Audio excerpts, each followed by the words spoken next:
सुप्रभात बच्चों। आज हम आपकी हिंदी की पाठ्य पुस्तक का पाठ 7 करने जा रहे हैं। आज का हमारा विषय है यह पर्यावरण हमारा। यह एक कविता है। इस कविता के माध्यम से कवि बताना चाहता है कि प्रकृति मनुष्य का पालन पोषण करती है, परंतु मनुष्य प्रकृति को निरंतर हानि पहुंचा रहा है। हम पर्यावरण के प्रति संवेदनशील अर्थात भावुक नहीं हैं और प्रकृति को नष्ट करते जा रहे हैं। हमें एक बार पुनः अर्थात दोबारा प्रकृति की ओर मुड़ना होगा। आओ पर्यावरण बचाकर हम अपनी धरा को स्वर्ग बनाएं। यह महामारी जिसे हम कोरोना कहते हैं वो तो बस एक माध्यम है, वास्तव में प्रकृति का संदेश सुनाना चाहता है। हमें हमारा पर्यावरण। हर देश में धीरे धीरे लॉकडाउन खुलने लगे हैं। आहिस्ता आहिस्ता ही सही जीवन फिर से पटरी पर आने लगा है। माना भूखमरी, मंदी, बेरोजगारी लॉकडाउन के कारण है बड़ी, पर इनकी तो देश में पहले भी नहीं थी ना कमी। कुछ अच्छी चीजें भी हुई लॉकडाउन में, ये मैंने पाया। बहुत कुछ वापस मिल गया हमें जो हमने था खोया।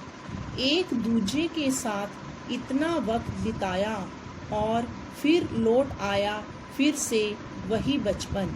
बस यही तो दिखाना चाहता है हमारा पर्यावरण।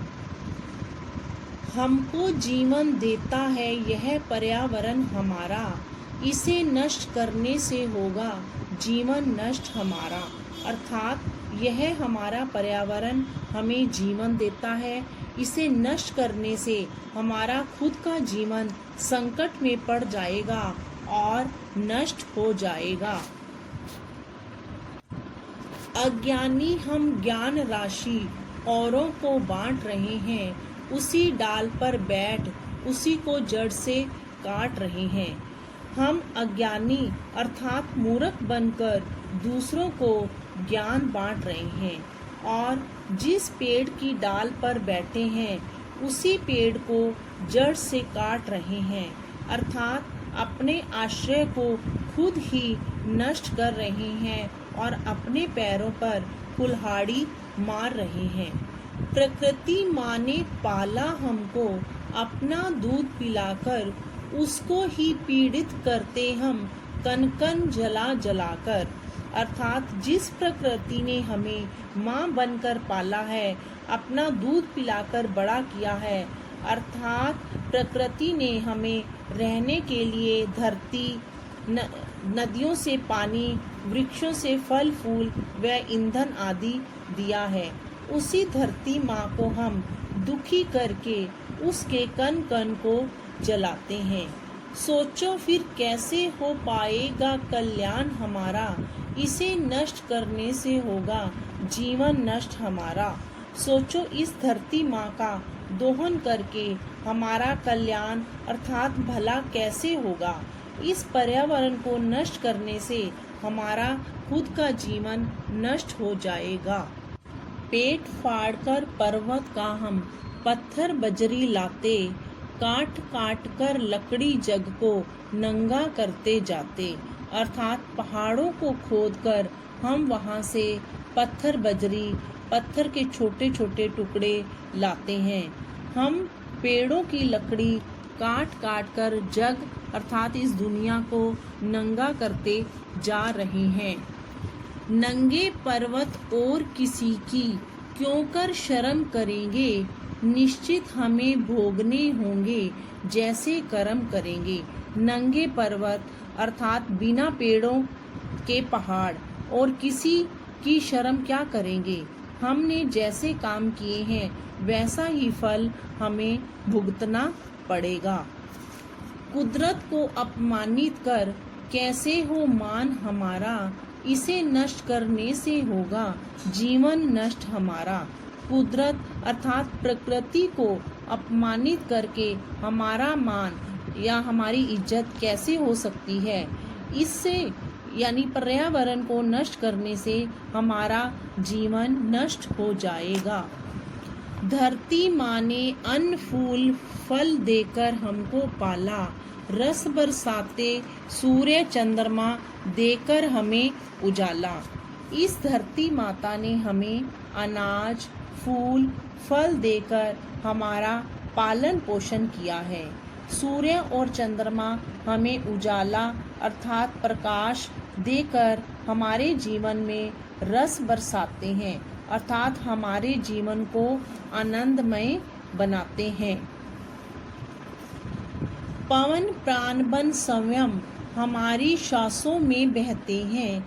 इंद्र संयम जलधारा के मिस कण कण में हंसते हैं अर्थात हवा हमारे प्राण जीवन का आधार बनकर हमारी सांसों में बहती है। इंद्र वर्षा का देवता खुद जलधारा के बहाने हमारे कण कण में हंसते हैं। मानवता को मिला निरंतर सुखकर सत्य सहारा, इसे नष्ट करने से होगा जीवन नष्ट हमारा। पर्यावरण से मानवता को हमेशा सुख देने वाला सच्चा सहारा मिला है। इसे नष्ट करने से हमारा जीवन नष्ट हो जाएगा। इसका कीजिए ध्यान जीव को, चाहो अगर बचाना, लगा सको जितने ज़्यादा धरती पर पेड़ लगाना। हमें पर्यावरण को बचाने का हर संभव प्रयास करना चाहिए। इस जीवन को बचाने के लिए हमें धरती पर ज़्यादा से ज़्यादा पेड़ लगाने चाहिए। सरिता सर का जल जीवन की प्रतिपल प्यास बुझाता, प्रकृति प्राणियों का सचमुच है माँ बेटे का नाता। नदियों और तालाबों का जल अर्थात पानी ही हर क्षण हर प्राणी की प्यास बुझाता है। प्रकृति व प्राणियों अर्थात जीवों और का पेड़ पौधों का सच में माँ बेटे का संबंध है। पुत्रों के नाते समझो क्या है कर्तव्य हमारा, इसे नष्ट करने से होगा जीवन नष्ट हमारा। पुत्रों अर्थात धरती माँ के बेटों के नाते प्रकृति की रक्षा करना हमारा कर्तव्य है। पर पर्यावरण को नष्ट करने से हमारा खुद का जीवन ही नष्ट हो जाएगा। इस पाठ का मुख्य उद्देश्य पर्यावरण के प्रति जागरूक करना, वृक्षारोपण के प्रति प्रेरित करना तथा प्रकृति को नष्ट होने से बचाना है। धन्यवाद। सुप्रभात बच्चों, आज हम आपकी हिंदी की पाठ्य पुस्तक का पाठ